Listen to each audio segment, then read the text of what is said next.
Être une lionne à son poste.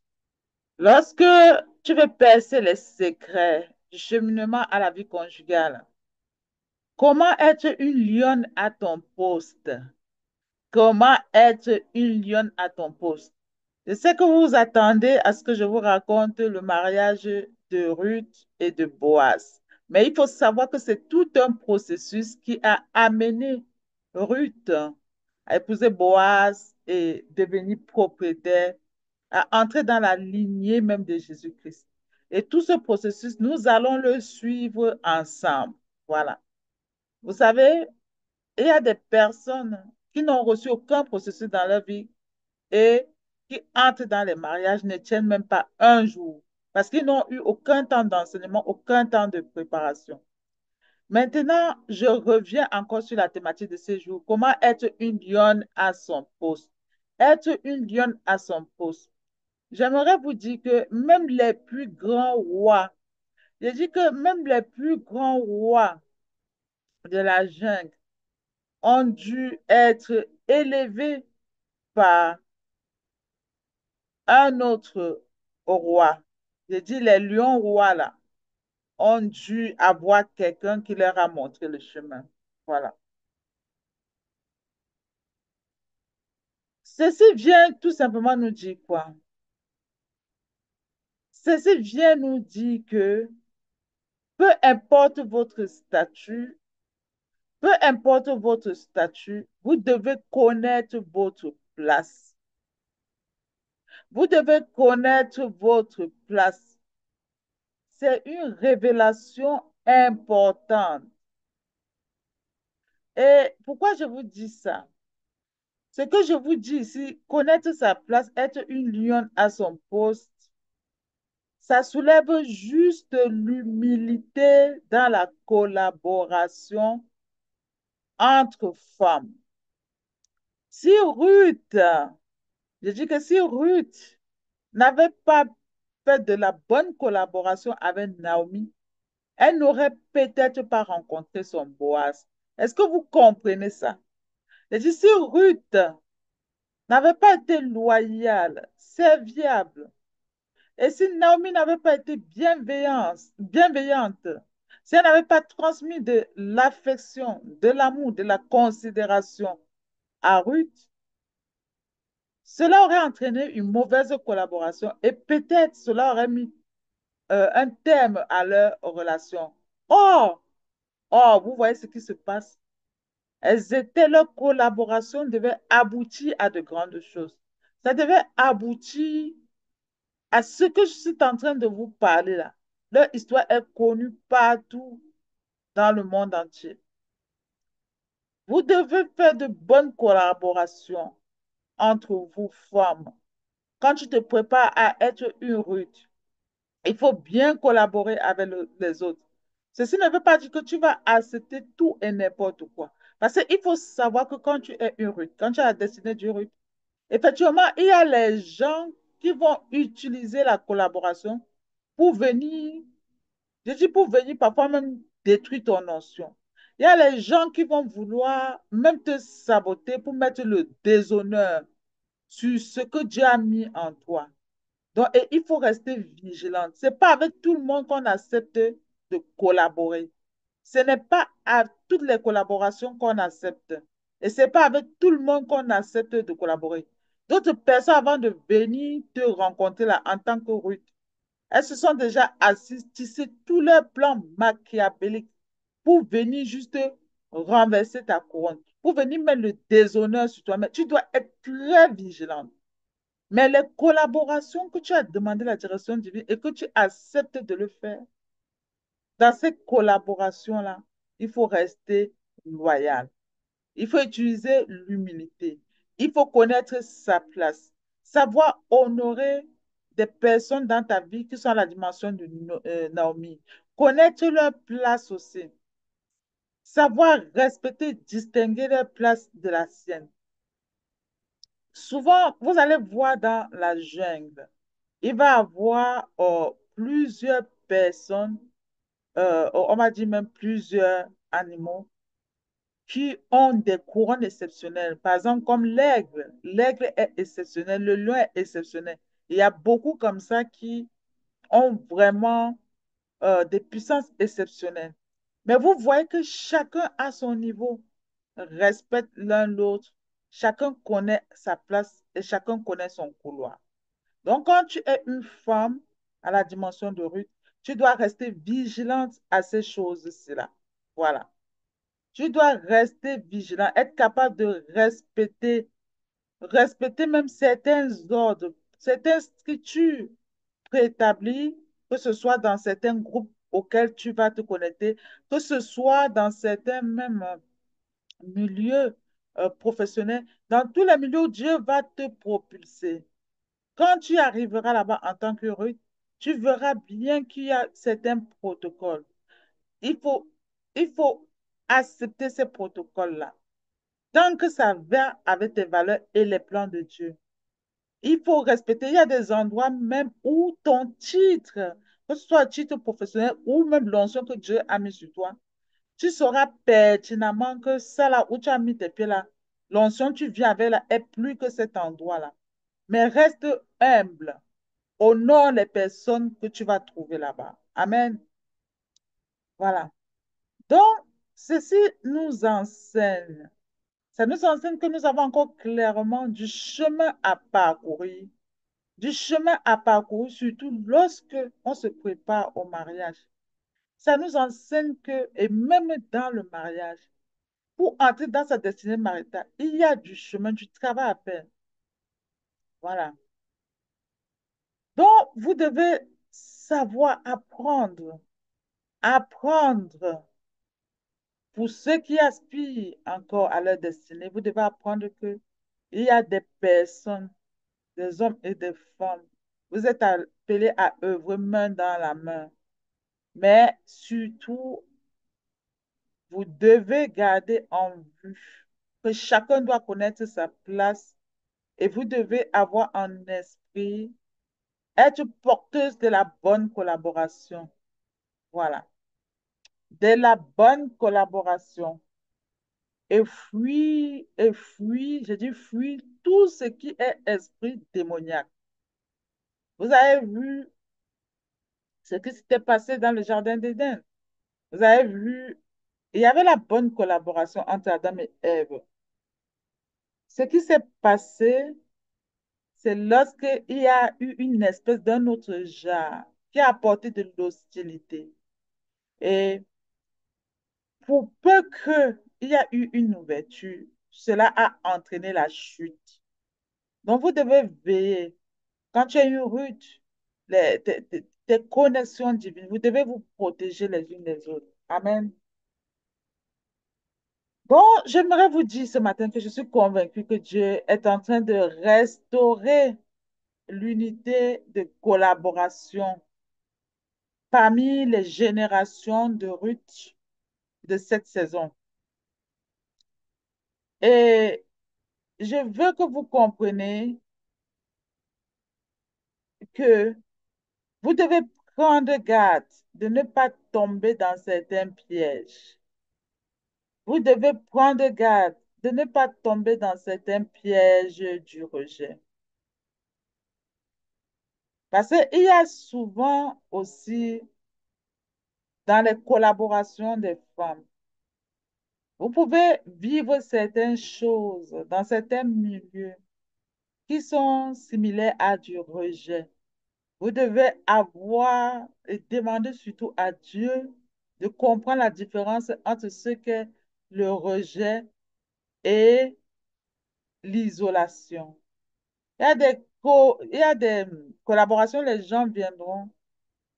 Quand les gens viendront vers vous, ils constateront que vous êtes puissante. Vous êtes puissante. Et les gens chercheront à assujettir cette puissance-là, cette puissance de Dieu en vous.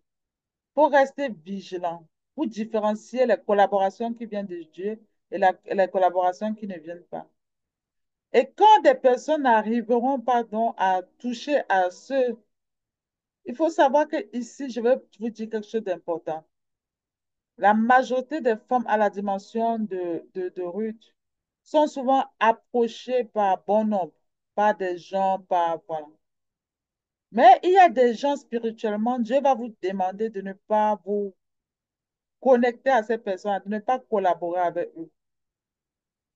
Parce que Dieu donne aux femmes Ruth, je vous dis, l'esprit de discernement et les yeux de l'aigle. Et quand, quand une Ruth, j'ai dit que quand une Ruth est dans ce positionnement-là, où Dieu lui a montré clairement que cette collaboration-là n'accepte pas ça là, il se peut que les personnes, j'ai dit que les personnes dont la collaboration peut être refusée vont se positionner ici pour combattre les Ruth. Et il faut faire attention à cela. Il faut faire attention aussi en tant que Ruth pour voir avec qui on coopère, avec qui on traite. Voilà. Et surtout, une Ruth doit comprendre que parfois des collaborations refusées, quand une Ruth est à son poste, elle n'accepte pas toutes les collaborations. Et parfois, je dis les collaborations refusées là. Les gens peuvent être machiavéliques et tourner cela en source de commérage, en source d'isolation. Voilà. Mais il faut savoir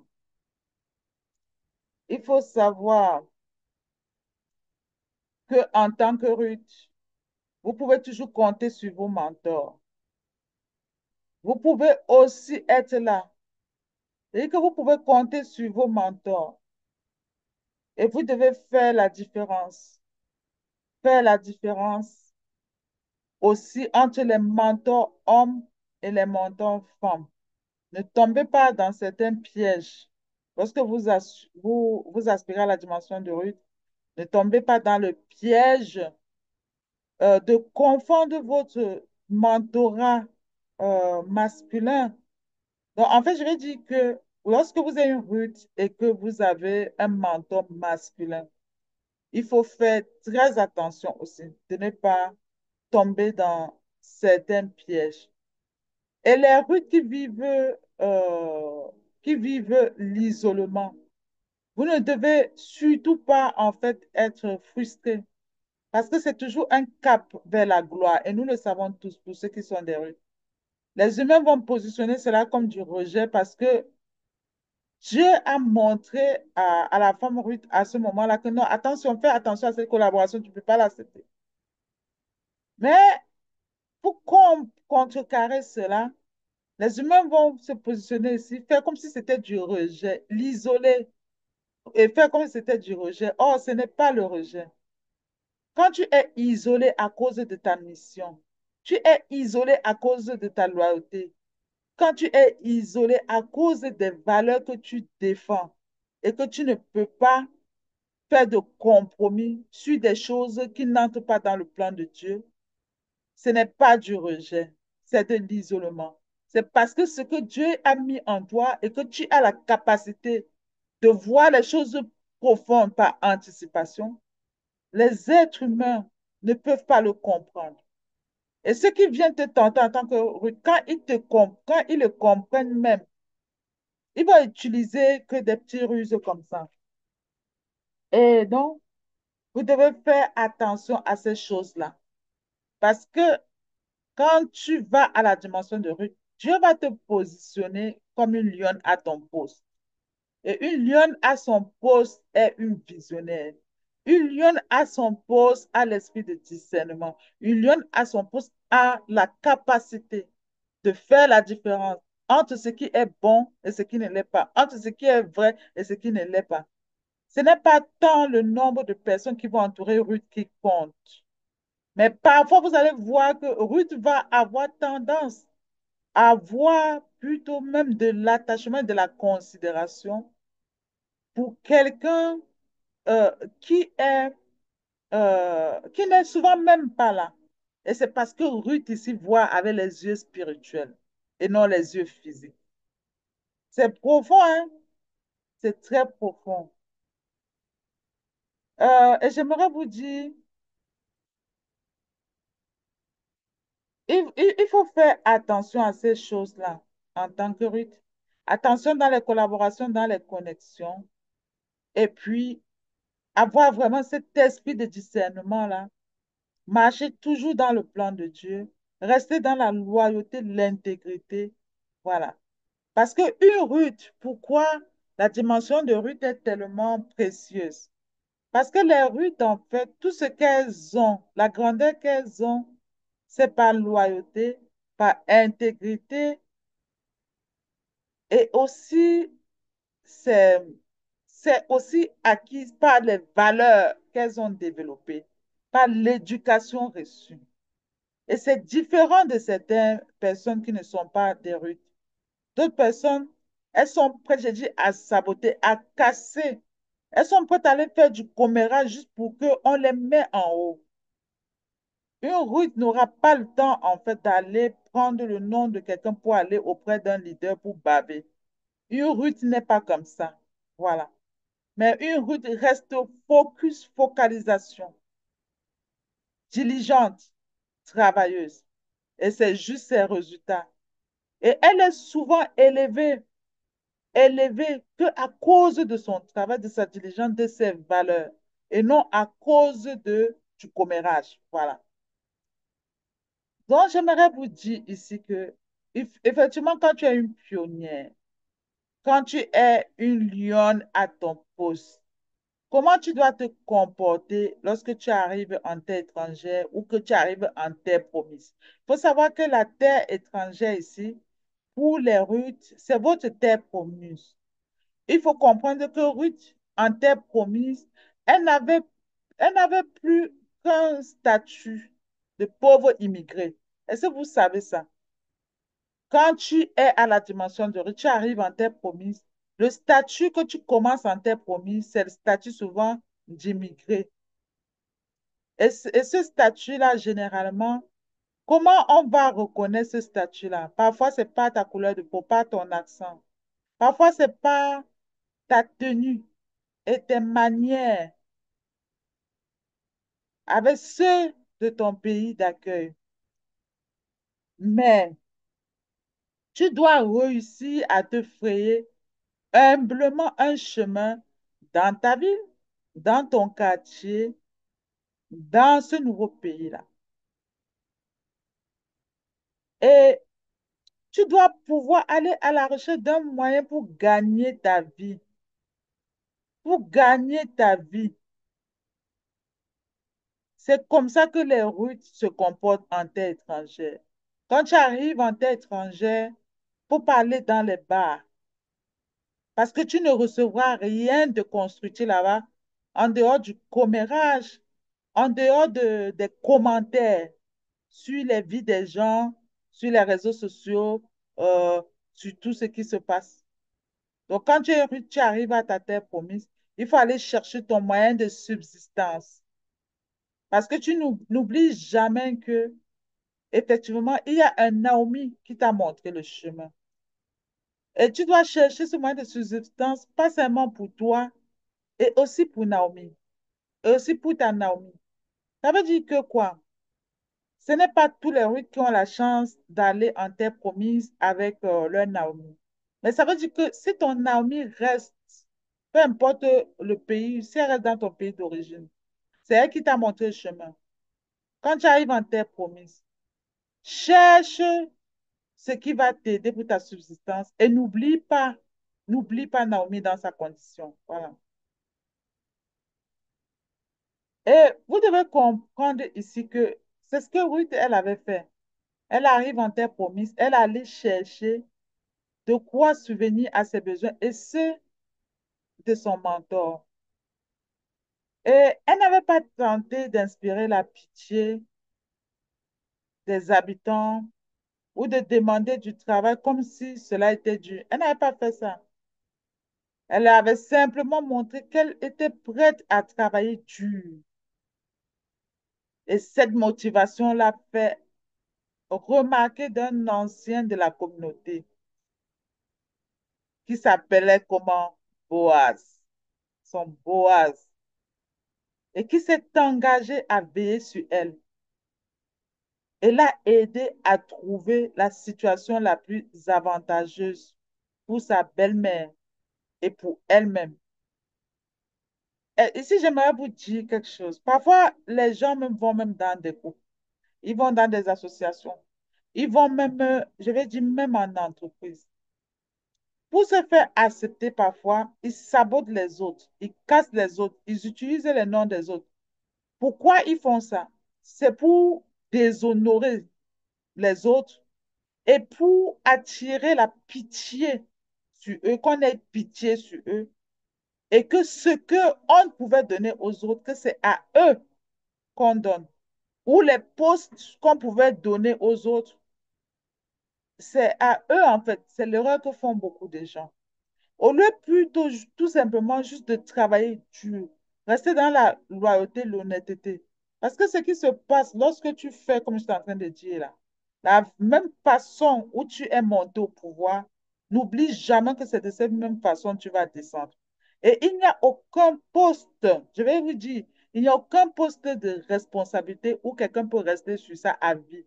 La preuve en est, regardez les chefs d'État, regardez les ministres, regardez partout dans les nations. Regardez même les plus grosses chaînes internationales, les plus grosses boîtes industrielles. On va toujours vous dire que voilà, telle personne, il était là-bas, il était PDG de tel nombre d'années à tel. Après un jour, ça finit. Donc, ça ne sert à rien. Il faut savoir, ça ne sert à rien, en fait, de se comporter de la sorte, en fait, pour monter, pour être élevé. Parce que certes, ce qui va se passer, on peut te donner un poste de responsabilité parce qu'on a un besoin ponctuel de boucher ce trou-là. Mais sauf que la réputation avec laquelle tu as fait pour pouvoir être sur le poste de responsabilité, ça restera gravé dans les mémoires des gens. Et quand l'heure viendra donc de te destituer, c'est comme ça que tu seras destitué. Voilà. Donc, une femme à la dimension de Ruth ici, quand elle arrive dans une ville, elle n'attise pas la pitié des gens. Ce qu'elle montre, ce sont ses valeurs. Elle travaille dur et elle défend les vraies valeurs. Elle montre que c'est quelqu'un sur qui on peut compter. Le travail qu'on lui donne, elle le fait avec respect. Elle se respecte. Elle respecte sa dignité. Voilà. Sa réputation. Elle préfère sa réputation par rapport même à l'élévation. Et c'est dans cette humilité-là qu'effectivement, Dieu va donc utiliser les gens pour la propulser. Voilà. Donc, vous devez comprendre ça. Vous devez comprendre que cette façon de faire va susciter les personnes, en fait, à vous faire faveur. Voilà. Et vous comprenez que quand dans cette façon de faire de Ruth, ça a mené Boaz à s'engager avec sur elle et sa belle-mère. Ça lui a donné, octroyé une position plus avantageuse, très avantageuse. C'est une faveur qui a permis à Ruth de se rendre jusqu'à la prochaine étape de son voyage. Voilà. Et vous voyez ici que Ruth et Naomi, de par ce parcours, ont tissé une alliance, un lien, ont tissé une alliance en s'unissant même pas les liens du mariage. Et Ruth s'est ainsi élevée au rang de mère d'Israël. Vous vous en rendez compte? Vous vous en rendez compte? En fait, l'humilité dans le caractère de Ruth. Le travail, et pas travailler n'importe comment, travailler dur, une bosseuse. Il y a beaucoup de gens aujourd'hui qui ne veulent rien faire, mais ils veulent juste briller, sans savoir que dans brillement, là où c'est dans brillage, là, il faut commencer par retrousser d'abord les manches. Tu veux briller avec Dieu, tu vas travailler. Et Ruth savait pertinemment que Dieu lui ouvrira des chemins et les portes les plus insondables. Voilà. Pourvu juste qu'elle reste en place. Vous voyez que la fidélité à Ruth a resté à son poste. auprès de Naomi. La fidélité a montré qu'elle est quelqu'un sur qui on peut compter. Cela lui a ouvert de grandes portes d'alliance, de mariage. Vous comprenez, non? Vous devez comprendre que Dieu nous a tous doté les femmes vraiment d'un caractère d'être très courageuses. On est capable et on est même doté d'un sens aigu de l'intuition. Il nous arrive parfois de pouvoir prévoir les choses ou même les événements avant que cela ne se produise. Même dans les moments difficiles. Voilà. Et j'aimerais profiter pour vous dire, attachez-vous à Dieu. Rien n'est pire que de rater le prochain stade de sa destinée parce qu'on cherche à dévancer coûte que coûte quelqu'un, peut-être une connexion divine. Peut-être Dieu, il a fait exprès de vous envoyer quelqu'un en cette saison. Mais au lieu que vous connaissez votre place, vous restez à votre poste, vous respectez la place des autres. Vous vous mettez ici à utiliser de mauvaises stratégies. Vous utilisez les mauvaises stratégies. Et parfois pour changer l'ordre des choses. Il y a des choses tellement insondables. Il y a beaucoup de gens qui ne veulent pas rester à leur place selon l'ordre de Dieu. Ils veulent beaucoup prendre la place des autres. Et on ne sait pas c'est quoi ce genre de bataille entre les femmes, en fait. Il suffit juste d'observer dans les gouvernements, dans les entreprises, dans les groupes, comment les femmes peuvent parfois être, le genre de comportement que les femmes peuvent avoir lorsqu'elles ont des ambitions, quand elles ont leur propre ambition. Les femmes qui ne sont pas à la dimension de Ruth, quand elles ont leur ambition, elles sont prêtes à tout, juste pour être élevées. Mais je dis, n'oublie jamais la façon dont tu es allé au pouvoir. Si en partant au pouvoir, c'est le nom des gens que tu as utilisés pour monter, il faut savoir que c'est comme ça que tu vas descendre. Sur chaque trône, tu vas être assise en tant que Ruth. J'ai dit que la place que Dieu va te donner et que tu vas être lion dessus, il faut toujours te remettre en question, te poser cette question. Comment j'ai fait pour arriver à ce poste? Comment j'ai fait pour arriver à ce statut? Il faut savoir que le nombre de larmes que tu auras fait couler sur ton chemin pour arriver à ce poste-là, ces larmes-là vont réclamer ton siège. Si c'est le nom de quelqu'un, si c'est le saboteur ou c'est quoi, ça va réclamer ton siège. Et comme on dit, peu importe la durée de la nuit, le jour finit par se lever. Et Dieu est juste. Donc, une Ruth reste à son poste. Une Ruth respecte ses mentors. Une Ruth, selon la génération d'aujourd'hui, il y a des gens parfois, elles sont des Ruth avec un Naomi, mais elles cherchent à prendre la place, à arracher même la place de Naomi. Et c'est ainsi qu'elles passent à côté de la prochaine étape de leur voyage. Vous vous en rendez compte si Ruth avait fait un coup bas à Naomi, si Ruth lui avait fait un coup bas, Naomi ne pouvait pas l'amener jusqu'à sa terre natale. Naomi, de par ses prières, son affection, ne devait pas favoriser, j'ai dit favoriser l'intégration de Ruth en Israël. Donc, si euh, Ruth arrive à ce stade de faveur, nous ne pouvons pas ici effacer le personnage de Naomi. Quelque part, l'intégrité et la loyauté de Ruth.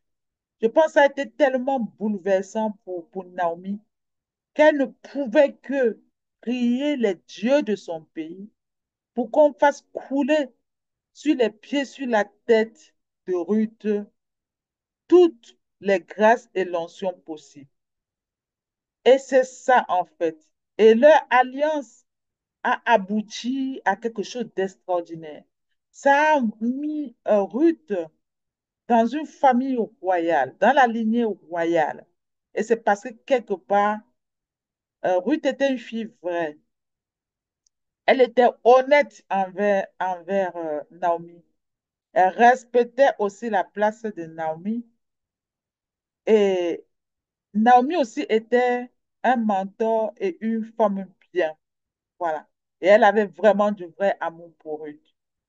Donc, j'espère que vous avez aimé ce 34e jour de restauration familiale. Qu'est-ce qu'on apprend? Plein de choses. On apprend vraiment beaucoup de choses. En tout cas, moi, j'apprends vraiment beaucoup de choses à travers ce petit voyage que je suis en train de faire avec vous, les voyages de 40 jours.